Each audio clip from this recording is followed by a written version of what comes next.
بسم اللہ الرحمن الرحیم۔ ایپیسوڈ 19۔ کتاب کا نام سیرت حضرت عمر فاروق رضی اللہ تعالیٰ عنہ، خلیفہ ثانی، عادل حکمران، فاتح روم و فارس، شہید محراب، امیر المؤمنین سیدنا حضرت عمر بن خطاب رضی اللہ تعالیٰ عنہ کی مکمل سیرت کے تابناک نقوش۔ مصنف ڈاکٹر علی محمد الصلابی۔ فاروق اعظم رضی اللہ تعالیٰ عنہ اور ذوق شعر و ادب۔ ہم تک پہنچنے والی اطلاعات کے مطابق سیدنا عمر رضی اللہ تعالیٰ عنہ کے زمانے میں مدینہ طیبہ میں شعر گوئی کی تحریک عروج پر تھی۔ عربی شعر کی تاریخ کی کوئی کتاب سیدنا عمر رضی اللہ تعالیٰ عنہ کے ذکر سے خالی نہیں ہے۔ ان کے دور میں ادبی تنقید اور ادبی تنقید سے متعلقہ مختلف آراء کا معیار بڑا بلند تھا۔ یہ اس بات کی دلیل ہے کہ شعر گوئی کے سلسلے میں خصوصی محفلیں بھی منعقد ہوتی تھیں۔ حقیقت یہ ہے کہ ادبی کتب کا دار و مدار سقا راویوں اور ان کی سند پر نہیں ہے، تاہم یہی ادبی کتب ان اخبار و اشعار کا منبع اور مرجع ہے جن کا تعلق خلفائے راشدین، صحابہ اکرام اور تابعین کے ساتھ ہے۔ البتہ چند رجزیہ اشعار ایسے ضرور موجود تھے جو زمانہ نبوت میں زبان زد عام تھے اور ان کا تذکرہ کتب حدیث میں ملتا ہے۔ اسی طرح نابغہ جعدی، امیہ بن ابی سلط اور حسان بن ثابت رضی اللہ تعالیٰ عنہ کے اشعار کا چرچا ضرور تھا۔ عہد عمر کے شعر اور شعراء سے متعلق مواد ادبی کتابوں میں ہے جن میں اس موضوع پر سیر حاصل بحث موجود ہے۔ سیدنا عمر رضی اللہ تعالیٰ عنہ اور شعر گوئی۔ خلفائے راشدین میں سے سیدنا عمر شعر سننے اور اس کی اصلاح کرنے بلکہ خود شعر و ادب کی ترجمانی کرنے میں سب سے زیادہ ممتاز تھے۔ یہاں تک کہا گیا ہے کہ سیدنا عمر کو چاہے کوئی بھی معاملہ درپیش ہوتا وہ اس سلسلے میں شعر ضرور پڑھتے تھے۔ ایک دن سیدنا عمر نے نئے کپڑے زیب تن کیے گھر سے نکلے۔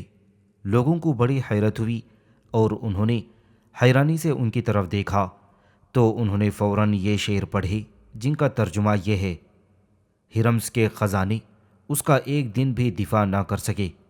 قوم عاد کے لوگوں نے ہمیشہ رہنے کا ارادہ کیا لیکن وہ بھی کامیاب نہ ہو سکے۔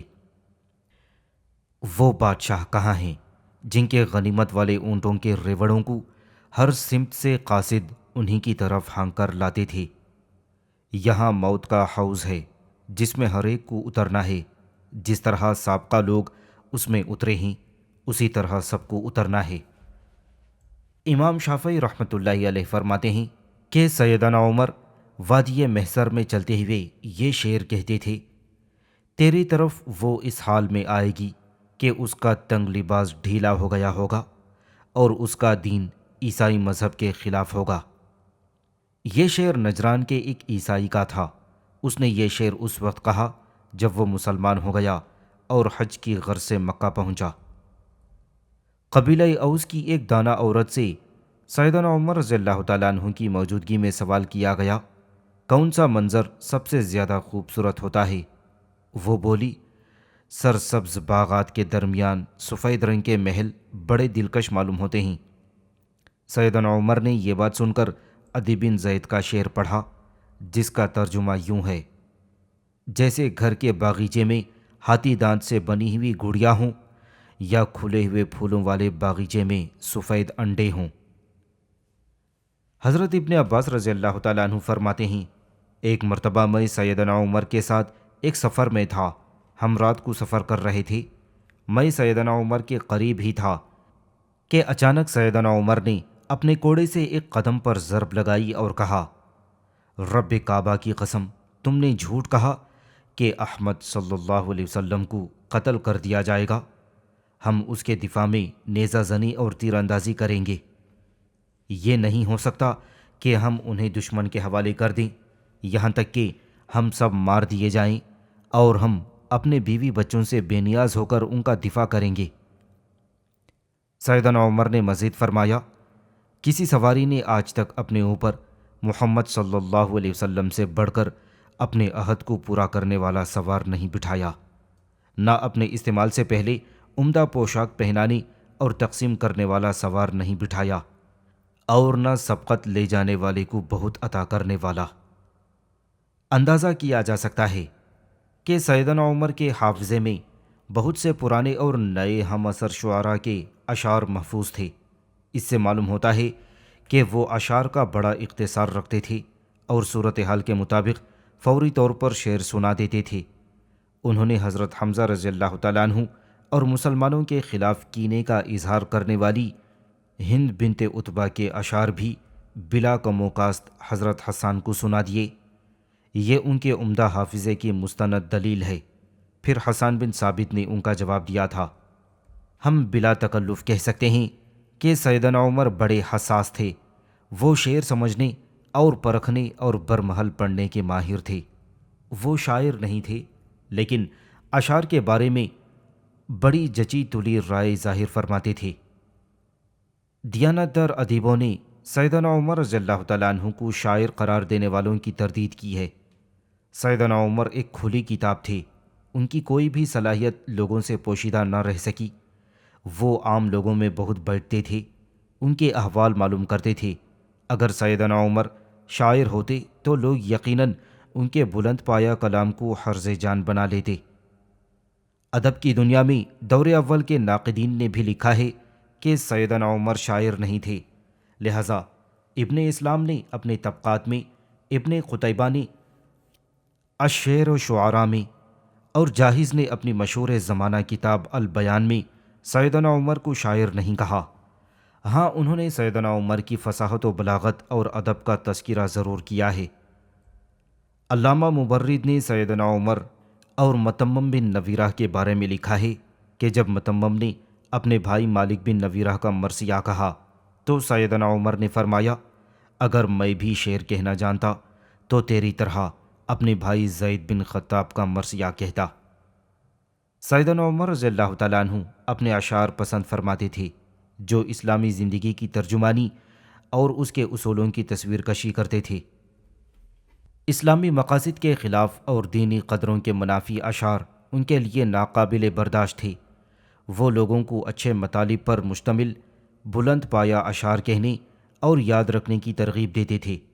فرماتے تھے، اچھے شعر کہنا سیکھو، ان میں بہت سے محاسن ہوتے ہیں اور ان سے سبق لے کر انسان بہت سی برائیوں سے بچ سکتا ہے۔ اشعار میں دانہ لوگوں کی حکمت بھری باتیں ہوتی ہیں اور اچھے اشعار اچھے اخلاق کی راہ دکھاتے ہیں۔ ایک مرتبہ سیدنا عمر نے گورنر عراق ابو موسیٰ اشعری رضی اللہ تعالیٰ عنہ کو لکھا، اپنے ہاں لوگوں کو اچھے شعر کہنے کی ترغیب دلاؤ۔ اچھے اشعار سے اخلاق کی بلندیاں، ثواب دیدگی صلاحیت اور انصاب کی معرفت حاصل ہوتی ہے۔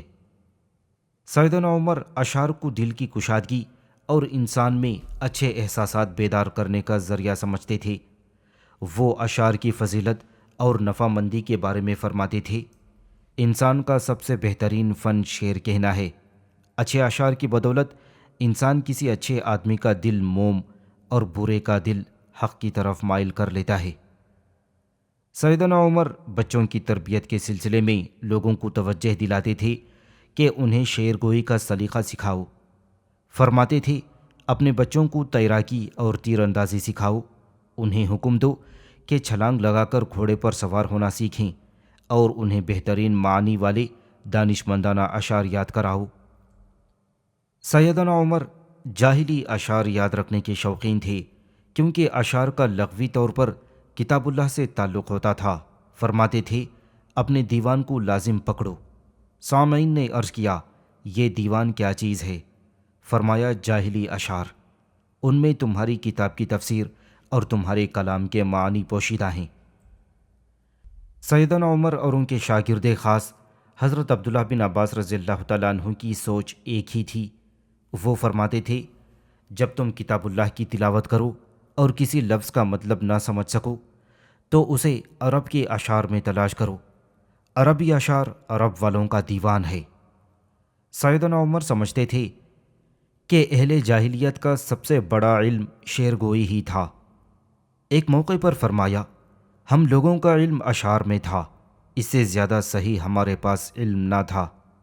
اسلام آیا تو اہل عرب جہاد کی طرف مائل ہوئے اور رومیوں سے معرکہ آرائی میں مصروف ہو گئے۔ اس طرح شعر گوئی سے غافل رہنے لگے۔ جب اسلام غالب آیا، فتوحات ہوئیں اور عرب والے اپنے شہروں میں پرسکون ہو گئے تو دوبارہ شعر گوئی کی طرف مائل ہو گئے۔ وہ کسی مدون دیوان کی طرف پلٹے، نہ کسی خاص کتاب کی طرف رجوع کیا۔ وہ صرف زبانی کلامی شعر کہتے تھے۔ بہت سے اہل عرب طبعی موت مر گئے یا قتل ہو گئے۔ اس طرح اشعار کا بہت کم مجموعہ محفوظ رہا، اکثر حصہ ضائع ہو گیا۔ سیدنا عمر رضی اللہ تعالیٰ عنہ ایسے شاعر کو پسند فرماتے تھے جو اپنے اشعار سے دلوں کو ایمان و یقین سے لبریز کر دے اور اسلامی قدروں اور ایمان کو دلوں میں بھر دے، اور ان اشعار میں اسلامی اقدار کی خوبیاں اجاگر کر کے انہیں لوگوں کے احساسات بیدار کرنے کا ذریعہ بنا دے۔ سیدنا عمر شعر و ادب کو اچھی سیرت سازی کا بڑا مؤثر ذریعہ سمجھتے تھے۔ وہ چاہتے تھے کہ ایسے اشعار رواج پا جائیں جو جذبہ للہیت اور مضبوط دینداری کی بنیاد پر کہے گئے ہوں، اور ان بلند پایا اوصاف کی عکاسی کریں جن کی اسلام نے ترغیب دی ہے۔ وہ دینی اقدار اور اسلامی اصولوں سے بیگانہ اشعار کے قریب ہی نہیں پھٹکتے تھے، اور اس قسم کے شعر کہنے والے شاعروں کی بڑی سختی سے گوشمالی کرتے تھے۔ ان کی طبیعت بڑی حساس تھی، ذوق نہایت بلند اور پاکیزہ تھا۔ وہ فوراً اشعار کی تہ تک پہنچ جاتے تھے۔ جن اشعار سے اسلام کی عظیم اقدار اجاگر ہوتیں انہیں بہت پسند فرماتے تھے، بصورت دیگر انہیں ناقابل توجہ سمجھتے تھے۔ فاروق اعظم حتیہ اور زبرقان بن بدر۔ منقول ہے کہ شاعر حتیہ کا اصل نام ابو ملیکہ جرول بن اوس تھا۔ وہ قطیع بن ابس قبیلے سے تھا۔ وہ قحط سالی سے گھبرا کر عراق جا رہا تھا تاکہ وہاں خوشحالی کی زندگی بسر کر سکے۔ راستے میں زبرقان بن بدر سے ملاقات ہو گئی۔ زبرقان اپنی قوم کی طرف سے زکوٰۃ کا مال لے کر سیدنا عمر رضی اللہ تعالیٰ عنہ کی خدمت میں جا رہا تھا۔ زبرقان حتیہ کو پہچان گیا۔ اس نے اس سے گفتگو کی۔ اسے اس کے حالات کا علم ہوا تو زبرقان نے اسے اپنے قبیلے میں قیام کی پیشکش کی۔ کہا کہ یہاں رہو اور میری واپسی تک انتظار کرو۔ حتیہ رک گیا۔ وہاں بغیض بن عامر بن شماس بن لوئی بن جعفر انف الناقہ بھی موجود تھا۔ یہ شخص زبرقان کا مخالف تھا۔ اس نے حتیہ کو زبرقان کے خلاف بھڑکا دیا اور اپنے ساتھ ملوا لیا۔ حتیہ نے زبرقان کی ہجو لکھی اور بنو انف الناقہ کی مدح میں اشعار کہنے لگا۔ زبرقان کی ہجو میں حتیہ نے یہ اشعار کہے: تمہارا باپ نہ رہے، بغیض نے کوئی جرم نہیں کیا، وہ تو تنگ دستی کی حالت میں سب سے آخر میں یہاں آیا۔ یقیناً میں نے تم سے بھلائی کا مطالبہ کیا لیکن کوئی فائدہ نہ ہوا۔ کاش کسی دن وہ تمہاری دودھ والی اونٹنی کے تھنوں کو ہاتھ لگانے اور آواز دینے سے اس کا دودھ حاصل ہو جائے تو اسے میری تھپکی دینے ہی سے تمہیں دودھ نصیب ہوگا۔ تو عزت پانے کی کوشش ترک کر دے، گھر میں بیٹھ جا۔ بلا شبہ تو محض کھانے پینے اور لباس پہننے والا ہی ہے۔ جو بھلائی کرنے والا ہوتا ہے اسے اس کا انعام مل جاتا ہے۔ اللہ تعالیٰ اور لوگوں کے درمیان نیکی ختم نہیں ہوتی۔ میرا کوئی گناہ نہیں کہ تمہاری کدالیں کند ہو گئیں آل ابو صفح کے مقابلے میں، اور ان کی بزرگی تو ثابت ہو گئی۔ ان لوگوں نے تم سے اپنی ترکش سے تیر اندازی کی مورثی بزرگی کو قائم رکھا اور صحیح سالم تیر چلائے۔ یہ توہین آمیز اشعار زبرقان کی نظر سے گزرے تو اسے بڑا طیش آیا۔ اس نے سیدنا عمر کی عدالت میں ہتک عزت کا دعویٰ دائر کر دیا۔ سیدنا عمر نے پوچھا، اس نے کیا کہا ہے؟ زبرقان نے شعر پڑھ کر سنائے۔ آپ نے فرمایا، یہ کوئی ضابطۂ ہجو نہیں ہے، اس میں صرف ڈانٹ ڈپٹ ہی ہے۔ آپ کا ارشاد سن کر زبرقان نے کہا، کیا یہ اشعار سننے کے بعد میری غیرت مجھے اجازت دے گی کہ مجھے کچھ کھانے پینے اور پہننے کا ہوش رہے؟ آپ نے اس بارے میں حسان بن ثابت سے مشورہ کیا۔ انہوں نے فرمایا، یہ نہ صرف ہجو ہے بلکہ حتیہ نے تو اس پر گندگی اچھالی ہے۔ یہ سن کر سیدنا عمر نے حتیہ کو قید کر دیا۔ سیدنا عمر رضی اللہ تعالیٰ عنہ خود شعر و ادب کے بہت بڑے پارک تھے۔ وہ شعر کے رموز سے خوب واقف تھے، لیکن اس موقع پر چونکہ وہ قاضی کی حیثیت سے زبرقان کا مقدمہ سن رہے تھے، اس لیے انہوں نے شعر گوئی کے ماہر فن کو بلا کر اس کی رائے لی، پھر اپنا فیصلہ سنایا اور ہجوگ و شاعر کو قید کر دیا۔ اس سلسلے میں سیدنا عمر کے چچا اقاد کہتے ہیں کہ اس وقت سیدنا عمر نے اپنی یہ شخصی خوبی فراموش کر دی کہ وہ ایک اعلیٰ پائے کے ادیب اور نقاد تھے۔ اس وقت انہیں صرف اسی حقیقت کا ادراک اور استحضار رہا کہ وہ ایک جج ہیں۔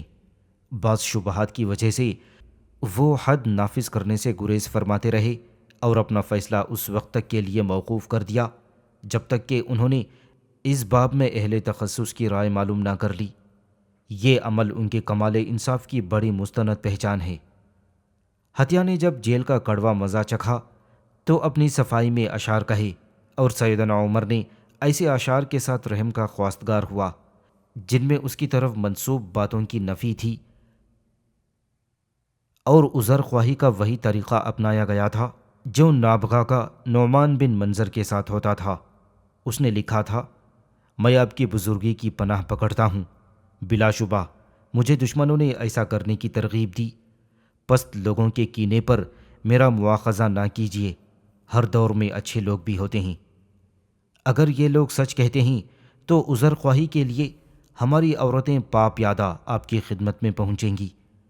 وہ ننگے سر ہوں گی اور ننگے پاؤں ہوں گی اور برہنہ پا ہونے کا شکوہ بھی نہیں کریں گی، بس مسلسل فریاد اور آہو بگا کر رہی ہوں گی۔ سیدنا عمر رضی اللہ تعالیٰ عنہ نے حتیہ شاعر کی معذرت قبول کرنے سے انکار فرما دیا اور اس کی درخواست مسترد کر دی۔ اس نے دوبارہ نہایت درد انگیز الفاظ میں معافی طلب کی اور عرض کیا، اس سرزمین میں موجود ان معصوم بچوں کو آپ کیا جواب دیں گے جو ایسی بنجر زمین میں پڑے ہیں جہاں پانی اور درخت کا نام و نشان تک نہیں؟ آپ نے ان کے واحد سرپرست کو اندھیری کوٹری میں پھینک دیا۔ آپ پر اللہ کی سلامتی ہو، مجھے معاف فرما دیجیے۔ آپ ایسے خلیفہ ہیں کہ ابو بکر کے بعد سب لوگوں نے آپ کو دانشور، دانا اور دور اندیش تسلیم کیا ہے۔ لوگوں نے آپ کو آپ کی خلافت کے لیے نامزدگی کے بعد آپ کو نہیں چنا تھا، بلکہ انہوں نے بذات خود اپنے آپ کو آپ کے چناؤ کے لیے خاص کر لیا۔ حق بھی یہی تھا۔ ایسے بچوں پر ترس کھائیے جو صحرائی علاقے میں رہتے ہیں، جہاں سیلابوں کے ریلے گزرتے ہیں اور راتیں انتہائی سرد ہیں۔ میرا تمام خاندان آپ پر قربان۔ میرے اور ان کے درمیان اتنا وسیع جنگل ہے کہ جہاں تجربے کار لوگ بھی راستہ بھول جاتے ہیں۔ سیدنا عمر نے حتیہ کی یہ رقت آمیز الفاظ پڑھے تو انتہائی متاثر ہوئے اور رو پڑے۔ انہوں نے اس شرط پر حتیہ کو رہا کر دیا کہ آئندہ وہ کبھی مسلمانوں کی ہجو نہیں کرے گا۔ انہوں نے مسلمانوں کی عزت کے تحفظ کی خاطر اسے 3000 درہم بھی مرحمت فرمائے۔ اسی پابندی کا شکوہ کرتے ہوئے حتیہ نے کہا تھا، آپ نے میرے اشعار پر پابندی لگا دی، اب میرے قلم سے کوئی نقصان دہ کلام نہ نکلے گا اور نہ کسی ممدوح کو نفع مند کلام کوئی فائدہ دے گا۔ آپ نے مجھ سے برے آدمی کی عزت بچا لی، اب اسے میری مذمت کا کوئی خدشہ نہیں، وہ مجھ سے بے خوف ہو گیا ہے۔ ایسا لگتا ہے کہ حتیہ نے دل سے کسی کی حجود ترک کرنے کا عزم مصمم نہیں کیا تھا، اس لیے سیدنا عمر نے اسے بلایا، اپنے سامنے بٹھایا اور اس کی زبان کاٹ دینے کی دھمکی دی۔ اس نے کہا، اے امیر المؤمنین، بلا شبہ میں نے اپنے باپ اور ماں کی حجو کی، میں نے اپنی بیوی کی حجو کی، حتیٰ کہ میں نے اپنی ذات کی بھی حجو کی۔ یہ سن کر سیدنا عمر مسکرا پڑے اور اسے معاف فرما دیا۔ بہرحال حتیہ سیدنا عمر کے زمانہ خلافت میں حجو کرنے سے باز رہا اور کسی کے خلاف کچھ نہیں لکھا۔ اسی قسم کا ایک اور واقعہ صاحب زہر الآداب نے بیان کیا ہے کہ بنو عجلان اپنے نام پر بہت فخر کرتے تھے۔ انہیں اپنی اس پہچان پر ناز تھا کیونکہ یہ نام ان کے جد امجد عبداللہ بن کعب نے ان کی خوئے مہمان نوازی کی وجہ سے رکھا تھا، کیونکہ وہ لوگوں کی مہمان نوازی کے آداب بجا لانے میں بڑی جلدی کرتے تھے۔ لہٰذا یہ نام ان کے لیے شرف و عزت کا سبب بن گیا۔ ایک دفعہ قیس بن عمرو بن کعب نجاشی نے ان لوگوں کی ہجو کرتے ہوئے لکھا، یہ لوگ خاندانی طور پر ملعون ہیں، کمینے، کمزور اور ناکارہ لوگوں کا ٹولہ ہیں۔ ان کا نام اجلان اس وجہ سے پڑ گیا کہ وہ کہتے ہیں، اے غلام پیالہ پکڑ، دودھ نکال اور جلدی کر۔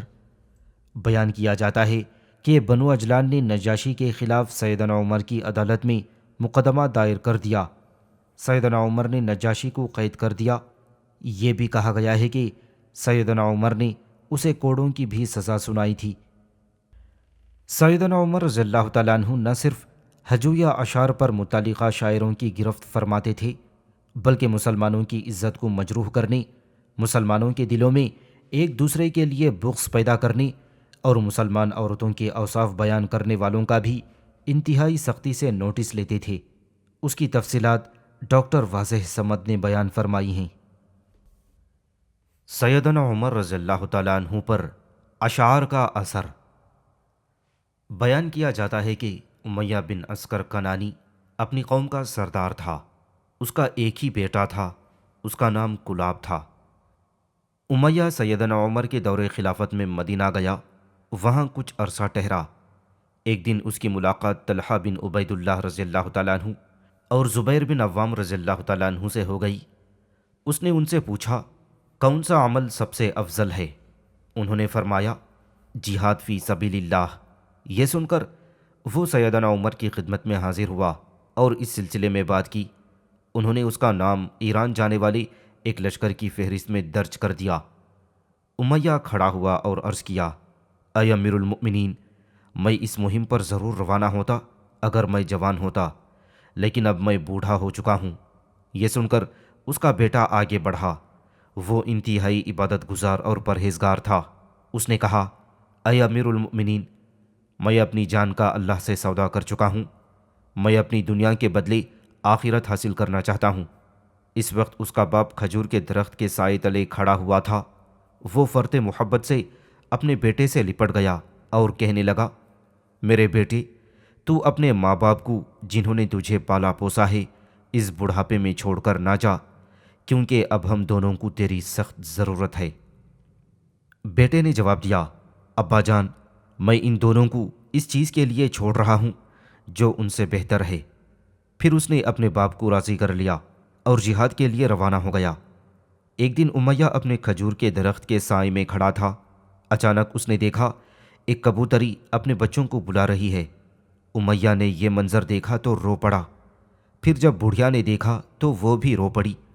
امیہ نے بے ساختہ اشعار کہے، لمن شیخانی قد نشد کلابا، کتاب اللہ لو قبل الکتابا۔ بوڑھے ماں باپ کا کون پرسان حال ہوگا، انہوں نے کلاب کو کتاب اللہ کا واسطہ دیا، کاش کلاب اسے مان لیتا۔ میں کلاب کو اپنے پاس بلاتا ہوں لیکن وہ انکار کرتا ہے۔ اللہ کی قسم، کلاب نے صحیح قدم نہیں اٹھایا۔ جب بطن وج میں کبوتری نے اپنے بچوں کو پکارا تو اس نے ہم دونوں کو کلاب کی یاد دلا دی۔ ہم مہاجر ماں باپ نے کلاب کو اپنی آغوش بخشی، لیکن کلاب نے غلطی کی کہ وہ بوڑھے والدین کو چھوڑ کر چلا گیا۔ اے کلاب، تو اپنے باپ کو اس حال میں چھوڑ گیا کہ اس کے ہاتھ کانپتے ہیں۔ اب تیری ماں کے حلق سے پانی کا گھونٹ بھی نہیں اتر رہا۔ کلاب کی ماں کتنی شفقت سے کلاب کا گہوارہ صاف کرتی تھی اور اسے اپنی سرکش اونٹنیوں سے بچاتی تھی۔ اے کلاب، تو نے اپنے بوڑھے باپ کو اس حالت میں چھوڑ دیا کہ وہ اونٹنیوں کو گھاٹ پر لے جا کر حدیقہ خوانی کرتا۔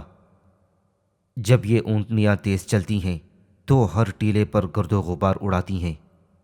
اے کلاب، میرے بغیر تیرا اجر حاصل کرنا سراب کے پیچھے پانی کے لیے بھاگنے والے کی طرح ہے۔ امیہ کی نظر کمزور تھی۔ اسے ایک آدمی نے پکڑا اور سیدنا عمر رضی اللہ تعالیٰ عنہ کے پاس لے گیا۔ سیدنا عمر اس وقت مسجد میں تھے۔ وہاں اس بوڑھے نے یہ اشعار کہے، اے ملامت گر، تو نے بغیر سوچے سمجھے میری ملامت کی۔ کسی ملامت گر کو کیا معلوم جو مجھ پر گزر رہی ہے؟ کیا تو صرف میری ملامت ہی کر سکتا ہے؟ تو نے کلاب کو عراق جانے سے روک کیوں نہ دیا؟ میں نے تو ابھی تک کلاب سے اپنی کوئی خدمت نہیں لی تھی کہ اس نے جدائی کا اعلان کر دیا۔ کلاب تنگی اور آسانی میں کام آنے والا مضبوط نوجوان ہے، وہ مصیبت کے وقت مضبوط بازو بننے والا ہے۔ اے کلاب، تجھے تیرے باپ کا واسطہ، تو نے میرے احساسات کی پرواہ نہیں کی، نہ تو میری مہربانی اور چاہت کو خاطر میں لایا۔ تو نے سردیوں کو راتوں میں میرے فدا ہونے کا بدلہ بھی نہ دیا، جبکہ میں تجھے اپنی گردن اور سینے کے درمیان چھپا لیتا تھا۔ اگر شدت غم سے میرا دل پھٹ جائے تو میرے دل کا سیاہ خون بھی مزید شدت غم سے پھٹ جائے۔ میں اپنے رب سے سیدنا عمر کے خلاف اس طرح گزارش کروں گا کہ جس طرح حاجی میدان عرفات میں جبل رحمہ پر معروضات کرتا ہے۔ میں سیدنا عمر کے خلاف سرزمین مکہ میں اپنے رب کے آگے دعا کے لیے ہاتھ پھیلاؤں گا کہ فاروق نے کلاب کو واپس نہیں بلایا اور قریب الموت بوڑھے والدین کے حوالے نہ کیا۔ سیدنا عمر اس کی یہ فریاد سن کر رو پڑے۔ انہوں نے فوراً ابو موسیٰ اشعری رضی اللہ تعالیٰ عنہ کو حکم بھیجا کہ کلاب کو فوراً واپس بھیج دیا جائے۔ انہوں نے حکم کی تعمیل کی۔ کلاب واپس آ کر سیدنا عمر کی خدمت میں پہنچا۔ سیدنا عمر نے اسے اپنے پاس اوٹ میں بٹھا دیا اور امیہ کو بلا بھیجا۔ جب امیہ آ گیا تو اس سے علیحدگی میں کچھ دیر گفتگو کی اور دریافت فرمایا، اگر آج کے دن تم سے پوچھا جائے کہ تمہیں کون سی چیز سب سے زیادہ پیاری ہے تو تمہارا کیا جواب ہوگا؟ اس نے کہا، میری یہ خواہش ہوگی کہ میرا بیٹا کلاب یہاں ہو اور میں اس کی مہک سونگھوں۔ یہ سن کر سیدنا عمر نے کلاب کو بلایا۔ اسے پا کر بوڑھا اپنی جگہ سے اچھل پڑا، لپک کر بیٹے کو گلے سے لگا لیا اور اسے سونگھنے لگا اور پھر ہچکیاں لے کر رونے لگا۔ یہ منظر دیکھ کر سیدنا عمر اور تمام حاضرین رو پڑے۔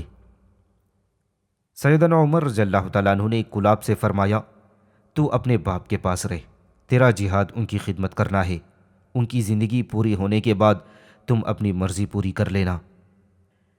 سیدنا عمر رضی اللہ تعالیٰ عنہ نے کلاب کو کچھ مال مرحمت فرمایا کہ اپنے باپ کے ساتھ مل کر اسے خرچ کر لو۔ امیہ کے کہے ہوئے اشعار اکثر قافلے والے گنگنایا کرتے تھے۔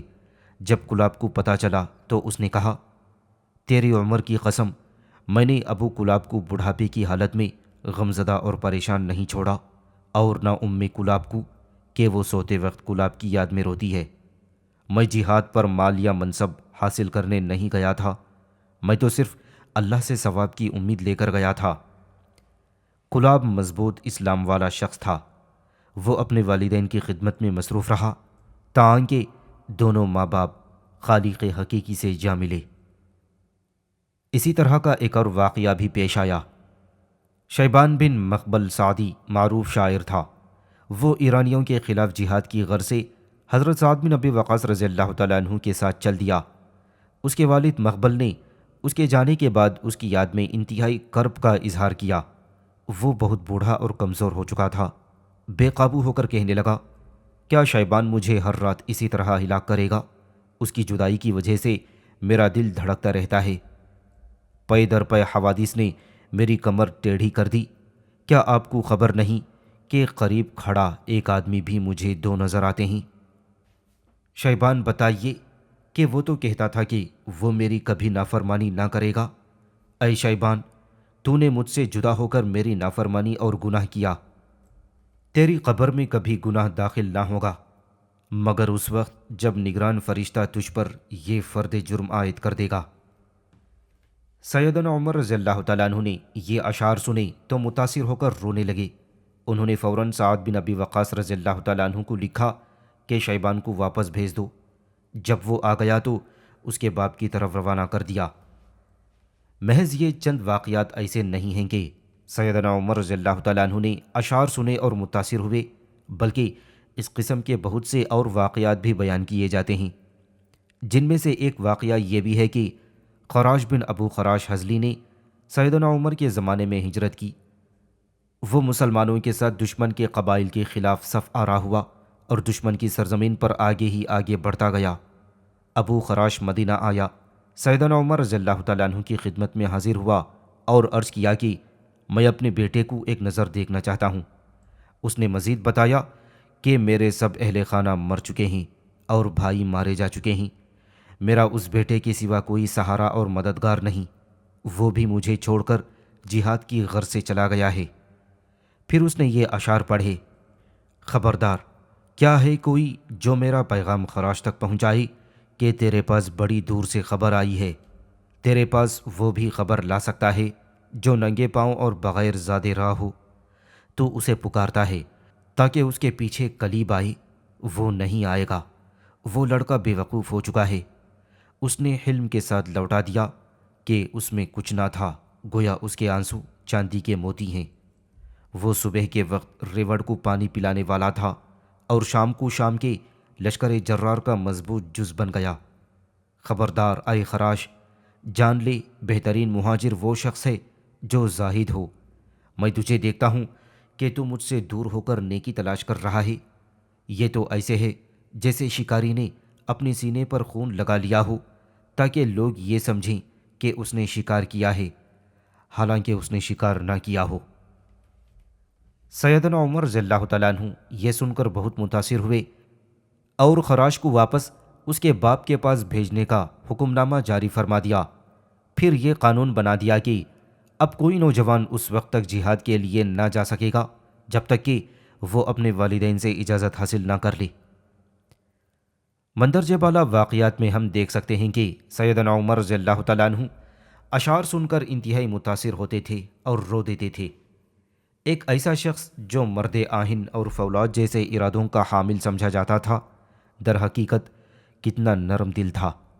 مذکورہ واقعات سے اندازہ کیا جا سکتا ہے کہ سیدنا عمر کتنے حساس اور رحم دل انسان تھے۔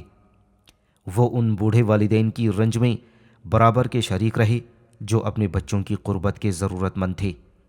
حقیقت یہ ہے کہ وہ بہت بڑے انسان تھے۔ وہ جس مظلوم یا بے کس انسان کو دیکھتے انتہائی بے چین ہو جاتے اور اس کی فوراً مدد فرماتے۔ ادبی تنقید کا ملکہ سیدنا عمر رضی اللہ تعالیٰ عنہ نبی علیہ الصلاۃ والسلام کی ذات بابرکت سے انتہائی متاثر تھے، حتیٰ کہ ادب، شعر اور شعراء پر کوئی حکم لگانے کے بارے میں بھی ٹھیک نبی علیہ الصلاۃ والسلام ہی کا طریقہ کار اختیار فرماتے۔ بہت سی ادبی نصوص کے سلسلے میں سیدنا عمر سے بہت سی آراء اور اصلاحات مروی ہیں۔ ان میں اکثر اقوال اس دور کے ہیں جب وہ خلیفہ وقت تھے، یعنی ان کی زندگی کے آخری 10 برس کے دوران یہ اقوال ان سے منقول ہوئے ہیں۔ ان آثار کی روشنی میں اندازہ لگایا جا سکتا ہے کہ وہ ادب سے کس قدر لگاؤ رکھتے تھے، خصوصاً اس وقت جب شعر و ادب کے معاملے میں وہ اوج کمال تک پہنچ چکے تھے۔ یہاں مناسب معلوم ہوتا ہے کہ ہم سیدنا عمر رضی اللہ تعالیٰ عنہ کی ان خوبیوں کا تذکرہ کریں جن کی بدولت ان کا تنقیدی شعور بہت پختہ اور بالیدہ ہو گیا تھا، اور اسی تنقیدی شعور نے انہیں ایک نادر شخصیت بنا دیا۔ یہ دور جاہلیت میں بھی اپنی ادبی خصوصیات کے باعث ممتاز تھے، اور اسلام نے تو ان کی تمام خوبیوں کو قابل رشک بنا دیا تھا۔ سیدنا عمر جاہلیت کی زندگی میں جاہلی اقدار کے محافظ اور ذمہ دار فرد سمجھے جاتے تھے۔ انہیں قریش میں بلند مرتبہ حاصل تھا، اور قریش ان دنوں تمام عرب کی نظروں کا محور اور دلوں کا سنگم تھے۔ سیدنا عمر جب اسلام لائے اور دور خلافت آیا تو تب بھی انہوں نے ایک ممتاز مرتبہ پایا۔ سیدنا عمر جاہلی اور اسلامی شاعری دونوں کی خوب پہچان رکھتے تھے۔ مشرکین، مرتدین اور دشمنان اسلام نے اسلام کے خلاف جو کچھ اپنے اشعار یا کسی بھی پیراہے میں کہا تھا وہ اسے خوب جانتے تھے۔ سیدنا عمر رضی اللہ تعالیٰ عنہ دور جاہلیت ہی سے عرب کے تمام احوال، مثلاً عقائد، تاریخ، نسب، سلوک اور علم کو خوب جانتے تھے۔ ان کے علم کی اسی وسعت نے انہیں شعر و ادب پر تنقید کا شعور بخشا اور اس پر اظہار رائے کے قابل بنا دیا۔ سیدنا عمر شروع سے ہی ادبی محفلوں میں بیٹھنے کے شوقین تھے۔ ان محفلوں میں افسانہ گوئی، داستان سرائی، شعر گوئی، ادبی اسلوب، ادبی بول چال اور پھر اس پر اپنی اپنی رائے کا اظہار جیسے امور بھی پائے جاتے تھے۔ جب سیدنا عمر دائرہ اسلام میں داخل ہو گئے تو وہ ایسی مجالس کے متلاشی ہو گئے جن میں لوگ اعلیٰ درجے کے ادبی کلام اور محاوروں کا اس طرح چناؤ کرتے تھے جس طرح عمدہ پھل کو چنا جاتا ہے۔ سیدنا عمر رضی اللہ تعالیٰ عنہ نماز اور جہاد کے بعد تیسرے نمبر پر ادبی ذوق کے دل دادا تھے۔ وہ نبی کریم صلی اللہ علیہ وسلم کے رازدانوں میں سے تھے اور داستان گوئی پر بڑی دسترس رکھتے تھے۔ وہ خلیفہ منتخب ہوئے تو انہوں نے مسجد کے ایک کونے میں ایک کھلی جگہ اسی کام کے لیے مخصوص کر لی۔ اس کا نام بطحہ تھا۔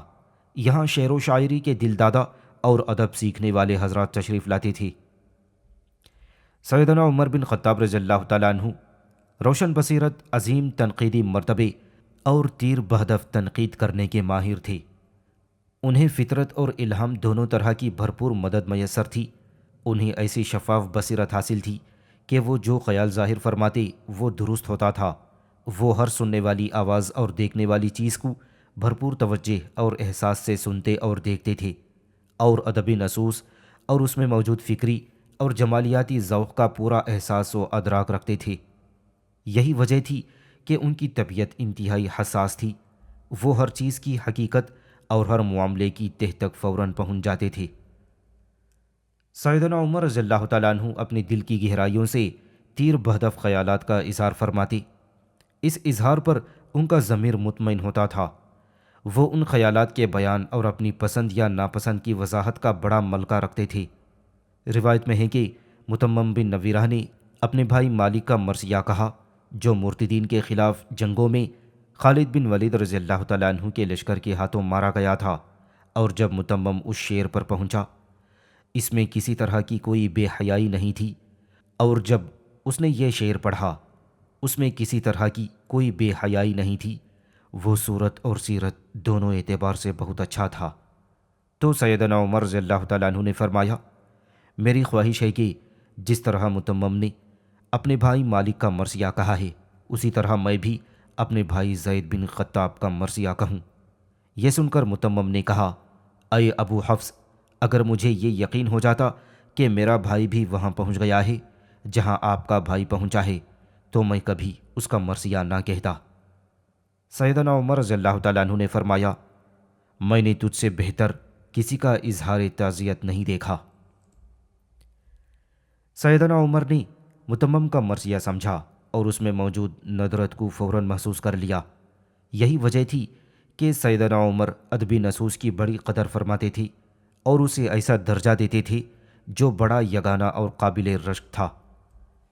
ایک دفعہ سیدنا عمر نے حرم بن سنان کے ایک بیٹے سے کہا، زہیر نے تمہارے بارے میں بہت عمدہ خیالات کا اظہار کیا ہے۔ اس نے عرض کیا، اے امیر المؤمنین، ہم اسے باقاعدہ عطیات دیتے تھے، تبھی وہ ہمارے بارے میں فصیح و بلیغ اشعار کہتا تھا۔ آپ نے فرمایا، جو کچھ تم نے اسے دیا ہے وہ سب ختم ہو گیا، اور جو کچھ اس نے تمہیں دیا وہ باقی ہے۔ شعر و ادب کی جانچ پرکھ کی یہی وہ خوبیاں تھیں جنہوں نے سیدنا عمر کے ادبی ذوق کو معراج کی بلندیوں پر پہنچا دیا تھا، جس کے نتیجے میں وہ اسلامی تاریخ کے ابتدائی دور میں عظیم ادبی مقام پر فائز ہوئے۔ وہ قواعد و ضوابط جن کی پیش نظر سیدنا عمر رضی اللہ تعالیٰ عنہ ایک نص کو دوسری نص پر یا ایک شاعر کو دوسرے شاعر پر ترجیح دیتے تھے، ان کا تعلق کلام کی شکل و صورت سے ہوتا تھا جو مندرجہ ذیل تھے۔ عربی زبان کی صحت و سلامتی۔ سیدنا عمر رضی اللہ تعالیٰ عنہ کے ذوق سلیم کی بنیاد اعلیٰ فصاحت اور عربی زبان کی صحت و سلامتی پر تھی۔ وہ لفظی غلطیوں سے متنفر تھے اور ان سے دور بھاگتے تھے۔ جب کسی عبارت میں لفظی غلطی پاتے تو بیزار ہو جاتے، اسے نہ صرف پرے رکھ دیتے تھے بلکہ اس کے قائل یا لکھنے والے کی بھی خوب خبر لیتے تھے۔ سادہ الفاظ کا انتخاب اور پیچیدہ الفاظ سے اجتناب۔ مروی ہے کہ سیدنا عمر رضی اللہ تعالیٰ عنہ زہیر کو بڑی اہمیت دیتے تھے اور اس کے اشعار کو اچھا سمجھتے۔ اس کی وجہ یہ بیان فرماتے تھے کہ وہ نہ تو کلام میں کوئی پیچیدگی پیدا کرتا ہے، نہ اجنبی الفاظ کی بھرمار کرتا ہے۔ وہ کسی آدمی کی اسی خوبی کی تعریف کرتا ہے جس کی تحسین کا وہ مستحق ہوتا ہے۔ پیچیدہ کلام وہ ہوتا ہے جس میں تکرار ہو اور پھر بھی اصل مدعا واضح نہ ہونے پائے، اور اجنبی الفاظ وہ ہوتے ہیں جو غیر معروف ہوں اور جنہیں سن کر لوگ بدک جائیں۔ سیدنا عمر رضی اللہ تعالیٰ عنہ کی اس روایت سے اسلامی ذوق کے مطابق شعر کہنے کا اصول اور ضابطہ سمجھ میں آتا ہے، یعنی شعر ایسا ہو جس کا مطلب واضح اور الفاظ آسان ہو، مبالغہ آرائی سے دور اور سچائی سے بھرپور ہو، کیونکہ اشعار کا کوئی نہ کوئی مقصد ہوتا ہے۔ اس کے مخاطب عام لوگ ہوتے ہیں، اس لیے اشعار آسان اور بلند پایا ہونے چاہیے۔ یہ بات قابل ذکر ہے کہ جن ماہرین ادب نے آج تک علم و ادب کے جتنے اصول وضع کیے ہیں، انہوں نے اپنے مباحث میں ادائے مطالب کی آسانی، فصاحت و بلاغت اور کلام کی بلند خیالی کو اس علم کی جان قرار دیا ہے، اور یہ اصول سیدنا عمر ہی کی سوچ کے آئینہ دار ہیں۔ ہاں، اگر موقع کی مناسبت سے کسی خاص منہج، نظم یا ابواب بندی کی ضرورت ہو تو علماء فن نے اس کا لحاظ رکھا ہے۔ پوری وضاحت طلب کرنے کی تاکید۔ ایک دفعہ سیدنا عمر رضی اللہ تعالیٰ عنہ نے حضرت سعد بن ابی وقاص رضی اللہ تعالیٰ عنہ کو لکھا، مجھے نیا حکم نامہ ارسال کرنے میں اس لیے تعامل ہوا ہے کہ مجھے ابھی تک پوری طرح علم ہی نہیں کہ تم نے کیا پیش قدمی کی ہے اور تمہارے دشمن کی اس وقت کیا پوزیشن ہے۔ مجھے مسلمانوں کے تمام مقامات اور مدائن اور تمہارے درمیان واقع تمام علاقوں کی ایسی واضح تصویر کشی درکار ہے جیسے میں یہاں بیٹھا سب کچھ دیکھ رہا ہوں۔ مجھے اپنے معاملے سے واضح طور پر آگاہ کرو۔ سیدنا عمر کا یہ آخری جملہ، مجھے اپنے معاملے سے واضح طور پر آگاہ کرو، یہ حقیقت واضح کرتا ہے کہ سیدنا عمر کلام میں وضاحت و صراحت کے قائل تھے۔ مزید برآں اس نص سے یہ بھی پتہ چلتا ہے کہ وہ کلام میں سچائی کے طلبگار تھے۔ آپ کا ایک انتہائی اہم اور لطیف تنقیدی معیار تھا جو انہوں نے اپنے تمام عمال کو لکھ بھیجا تھا۔ وہ انہیں قسم دیتے تھے کہ وہ عدل و انصاف کا بے لاگ اہتمام کریں اور متنازع امور کے مقدمات اچھی طرح غور و فکر سے سمجھیں اور پھر اپنا فیصلہ صادر کریں۔ وہ فرماتے تھے، جو بات تیرے دل میں کھٹکے اس کی بار بار وضاحت طلب کر۔ حضرت عمر ایک دن ایک خاص معاملے میں خطبہ ارشاد فرمانا چاہتے تھے۔ انہوں نے یہ اسلوب بیان اختیار فرمایا، مجھے ایک ایسی بات کی خبر ملی ہے جس نے مجھے تعجب میں ڈال دیا ہے۔ یہ جملہ غور سے پڑھیے، یہ سیدنا عمر کے مخصوص اسلوب کا ترجمان ہے۔ اس سے معلوم ہوتا ہے کہ آپ کے نزدیک گفتگو دراصل بخوبی سمجھانے کا وسیلہ اور وضاحت اور رہنمائی کا راستہ ہے۔ اس لیے گفتگو سچی، صاف اور آسان ہونی چاہیے۔ اس میں کسی قسم کی اجنبیت یا ڈھکی چھپی بات نہیں ہونی چاہیے۔ یہی وجہ تھی کہ آپ کلام میں تکلفات اور گہرے مطالب پسند نہیں فرماتے تھے۔ الفاظ بقدر معانی ہو۔ سیدنا عمر رضی اللہ تعالیٰ عنہ سے مروی ہے، وہ فرماتے تھے، تم ٹال مٹول سے بچو۔ امام دارمی رحمۃ اللہ علیہ بیان فرماتے ہیں کہ اس سے مراد کلام میں الفاظ کی بلا وجہ بہتات ہے، لہٰذا آپ کلام میں فضول اور فالتو الفاظ سے اجتناب فرماتے تھے، کیونکہ اس سے بیان کردہ مضمون کا حلیہ بگڑنے اور افکار پریشان ہونے کا خدشہ ہو جاتا ہے۔ اس سے اکتاہٹ بھی پیدا ہوتی ہے اور بلا وجہ ناپسندیدہ تکرار سے دلائل کی عمدگی اور خوبصورتی مفقود ہو جاتی ہے۔ آپ فرماتے تھے، کلام میں بدصورتی زبان کی وجہ سے آتی ہے، اس لیے تم حتی الامکان کم سے کم الفاظ استعمال کرو۔ الفاظ کا برمحل استعمال۔ آپ ایسے الفاظ سے بھی متنفر تھے جنہیں زبردستی غیر مناسب موقع پر بروئے کار لایا جاتا، کیونکہ اس سے مفہوم میں جھول پڑ جاتا ہے، مطلب عیبدار معلوم ہوتا ہے اور کلام کی ساری رونق اور تازگی ختم ہو جاتی ہے۔ اسی وجہ سے آپ نے بنو حساس کے غلام سحیم کو اس سے ایک شعر پر تنبیہ فرمائی۔ اس نے کہا تھا، اے عمیرہ، اس بات کو چھوڑ کہ تو صبح سویرے جانے کے لیے تیار ہو گیا۔ انسان کے لیے بڑھاپا اور اسلام دونوں باعتبار نصیحت کافی ہیں۔ آپ نے فرمایا، اگر تو اسلام کا حوالہ بڑھاپے سے پہلے دیتا تو بہتر تھا۔ دراصل سیدنا عمر ایسے شائستہ اور بلند ذوق کے حامل تھے جو انہیں اسلام کی بدولت حاصل ہوا اور پروان چڑھا۔ ان کا خیال تھا کہ بڑھاپے سے زیادہ اسلام مومن کے دل میں زیادہ مؤثر تنبیہ کا ذریعہ ہو سکتا ہے۔ اس لیے مناسب یہ تھا کہ سحیم اسلام کی اہمیت کے پیش نظر اس کا تذکرہ پہلے کرتا اور بڑھاپے کا حوالہ بعد میں دیتا۔ یہی وجہ تھی کہ انہوں نے یہ جملہ سننا گوارا نہ کیا۔ حسن تجزیے کی داد۔ سیدنا عمر جب کسی شعر میں ایسی فنی خوبی پاتے جو ان کے ذوق اور حسن فکر کی آئینہ دار ہوتی تو وہ اس پر انتہائی خوشی کا اظہار فرماتے۔ وہ مسلسل اس شعر کو اپنی زبان سے دہراتے تھے۔ یہ بات ان کے حسن ذوق اور احساس کی گہرائی کی عکاسی کرتی تھی۔ ایک دفعہ سیدنا عمر نے عبدہ بن طیب کا قصیدہ پڑھا۔ اس کی ابتدا اس اشعار سے ہوئی: کیا خولہ سے علیحدگی کے بعد بھی تیرا اس سے تعلق ہے، یا تو کہیں گھر سے دور کسی کام میں مشغول ہے؟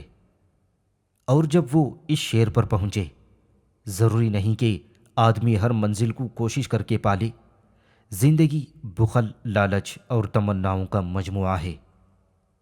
سیدنا عمر عبدہ بن طیب کے ان اشعار کو سن کر بہت خوش ہوئے اور فرمایا: واقعی زندگی بخل، لالچ اور آرزو ہی ہے۔ اور وہ شاعر کو اس کے حسن فہم کی داد دیتے تھے۔